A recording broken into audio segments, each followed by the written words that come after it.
시청자 여러분 안녕하십니까? BOA 뉴스투데이 시작합니다. 유엔에서 북한 정권에 의한 납치 문제를 논의하는 심포지엄이 개최됐습니다. 미국은 북한 정권이 국제 납치와 강제 실종에 관여돼 있다면서 강력하게 규탄하고 납치자들에 대한 정보 공개와 조속한 귀환 조치를 촉구했습니다. 첫 소식 김영교 기자가 보도합니다. 유엔에서 개최된 북한의 납치 문제 심포지엄에 참석한 린다 토머스 그린필드 유엔 주재 미국 대사는 국제 납치와 강제 실종은 잔혹한 처사라며 북한 정권을 강력히 규탄했습니다. The United States absolutely condemns the DPRK government's involvement in international abductions and forced disappearances. Abducting citizens of Japan and other nations and forcibly keeping them against their will in North Korea is simply wrong. It is outrageous and it cannot continue. 토머스 그린필드 대사는 그러면서 이런 불법 행위에 대해 미국은 일본 국민들과 연대해 맞설 것이라면서 북한은 납치된 사람들의 정보를 공개하고 조속히 풀어줘 북한을 떠날 수 있도록 해야 한다고 밝혔습니다. 토머스 그린필드 대사는 이어 북한 정권은 수없이 많은 인권 침해를 저지른 책임이 있다면서 미국은 이 오래된 부당함을 해결하기 위해 일본을 포함한 우방, 동맹국들과 긴밀히 협력할 것이라고 말했습니다. During Prime Minister Suga's trip to Washington and the recent meeting with President Moon, President Biden made our commitment to this issue clear. These illegal and immoral abductions have also been discussed in a number of bilateral and trilateral discussions with the governments of Japan and the Republic of Korea. 일본 정부 내 납치 문제 담당을 겸하고 있는 카토 가츠노부 관방장관은 기조연설을 통해 납치 문제의 해결을 요구하는 국제사회의 움직임이 더 강해질 것을 기대한다면서 모든 납치 피해자가 하루빨리 돌아올 수 있도록 일본 정부는 총력을 다할 것이라고 밝혔습니다. 또 납치 문제가 완전히 해결됐다는 북한의 주장은 결코 받아들일 수 없다면서 국제사회의 제재 속에 신종 코로나 바이러스 여파로 경제난을 겪고 있는 북한과 납치 문제 등 현안을 해결한 뒤 일본과 북한은 밝은 미래를 그릴 수 있을 것이라고 말했습니다. 北朝鮮の核ミサイルの問題、そして何よりも重要な拉致問題を解決し、不幸な過去を清算し、北朝鮮との国交正常化を目指していく。 북한은 일본의 납북자 문제 거론에 대해 세상을 기만하는 허황된 납치 소동이라면서 이 문제는 이미 해결됐다고 주장하고 있습니다. 현재 일본 정부가 파악하고 있는 납북 일본인 피해자는 17명이며 이들 가운데 5명은 2002년 귀환했습니다. 이날 심포지엄에는 1977년 11월 13살 나이로 니가타시에서 북한 공작원에 의해 납치된 요코다 메구미 씨의 남동생 타쿠야 씨도 참석해 지난해 세상을 떠난 아버지를 언급하면서 이제 어머니만이라도 일본에서 누나를 만날 수 있게 하고 싶다고 말했습니다. 일본과 태국, 미국 등지에서 참석한 납치 피해자 가족들은 가족들과 평안한 일상을 보낼 수 있길 간절히 바란다면서 북한 정권은 납치 피해자들을 조속히 돌려보내달라고 호소했습니다. BOA 뉴스 김현교입니다. 북중 접경 지역에 있는 북한 의주 비행장에 검역시설들로 보이는 건물 여러 채가 들어선 정황이 포착됐습니다. 북한이 신종 코로나 바이러스 방역 조치로 취한 국경 봉쇄 조치를 해제하려는 움직임인지 여부가 주목되는데 아직 북중 국경은 굳게 닫혀 있는 상태입니다. 함지하 기자가 전해드립니다. 북중 접경 지역인 신의주 인근 의주 비행장을 촬영한 지난 22일자 위성사진입니다. 비행장 중앙 부위에 위치한 활주로 옆으로 가로 30m, 세로 90m가량의 직사각형 건물 10채가 들어선 모습이 포착됐습니다. 건물들은 활주로 바로 옆에 붙어 있어 비행기가 뜨고 내리는 활주로의 기능은 더 이상 불가능해진 것으로 추정됩니다. 의주 비행장에서 변화가 포착된 건 지난 3월부터입니다. 이때부터 대대적인 공사가 시작되고 또 해당 비행장에 배치됐던 소형 폭격기들도 자취를 감췄습니다. 또 공항 안으로 철도가 연결되면서 중국에서 출발한 열차들이 이곳 공항까지 도달할 수 있게 됐습니다.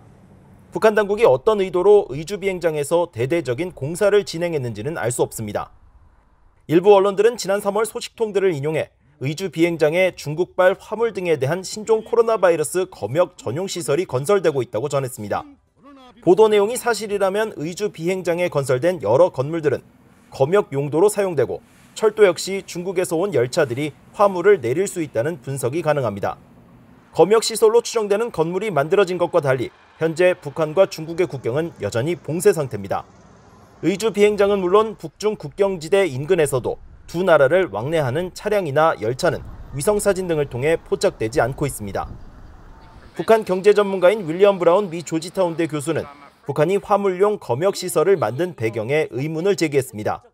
신종 코로나 바이러스는 화물을 통해 유입되지 않는 게 상식인데 공항을 없애면서까지 검역시설을 짓는 건 특이하다는 겁니다. Well, there are people here in Virginia saying the same thing. But here in Virginia or in the U.S., other people said, no, that's crazy, and they fight it out. They have a big battle, and scientists come up and say, no, the virus doesn't come in on packages.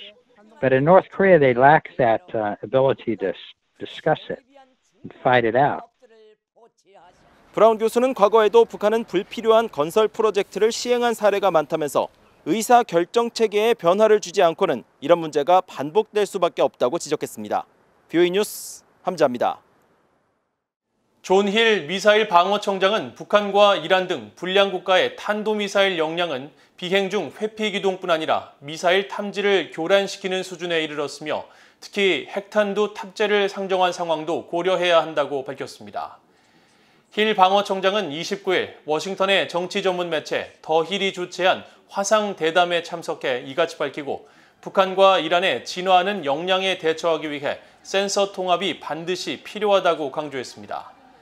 힐 청장은 현재 개발 중인 차세대 지상 요격기 GBI의 실전 배치를 서두르는 이유도 이같이 진화하는 불량 국가들의 역량에 따른 방어 공백을 메우기 위한 것이라고 강조하고 앞으로의 미사일 방어 전략은 우주전장을 적극 활용하는 데 초점을 맞추고 있으며 지상 기반, 해상 기반 레이더 감지 센서와의 통합을 통해 불량 국가의 대탐지 교란 역량에 대응해 나갈 것이라고 밝혔습니다. 미국에 대한 적국들의 사이버 위협과 공급망 공격이 날로 위협을 더해가고 있으며 특히 미군의 무기 체계와 기반 시설에 대한 공격 대응 능력을 갖추는 것이 중요하다고 미국 사이버 사령관이 밝혔습니다.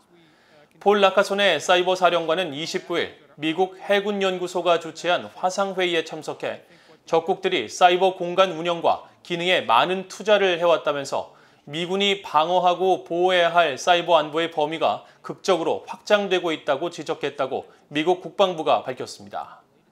나카손의 사령관은 또 국가주도 사이버 위협 세력들이 미국의 공급망에 대한 랜섬웨어 공격을 성공적으로 수행하고 있다면서 이에 따라 사이버 작전과 보안, 정보 작전 수행 능력이 미국 사이버 합동 부대에 있어 점점 더 중요해지고 있다고 말했습니다.